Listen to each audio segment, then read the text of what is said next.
Sid and Marty Krofft. These guys were responsible for some really nutty Saturday morning kids shows. You had Sigmund and the Sea Monsters, the Bugaloos, and let's not forget Electra Woman and Dinah Girl. But the one that really kind of freaked me out was Lidsville. When Lidsville first premiered, I thought to myself, this is kind of like H.R. Puffin stuff, which had a bit of a Wizard of Oz feel to it. However, after catching a couple of episodes, it was clear to me that Lidsville seemed to take its inspiration more from Alice in Wonderland. Apparently the idea came to Sid Krofft one day while going through his vast and extensive hat collection.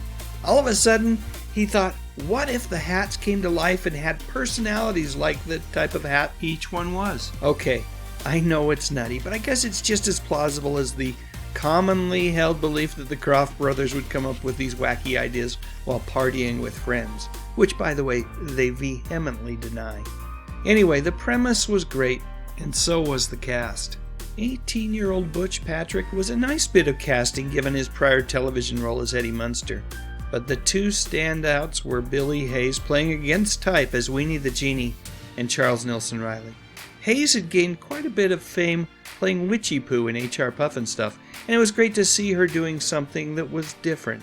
But as great as she was, no one matches Charles Nelson Reilly as Hoodoo the Magician. The comedian and actor literally chewed up every scene that he was in. He was just so darn good. It's a shame that when the character did return in later years on other Sid and Marty Krofft shows, Charles Nelson Reilly was no longer the actor portraying him. I love that the Krofft brothers were willing to go dark with the premise of this show, which had a handful of genuinely scary moments, including the opening sequence that literally had me losing sleep as a kid. And again, going back to Charles Nelson Reilly's manic performance, yeah, he was funny, but he was also very, very scary as well. Way scarier than that Witchy Poo character.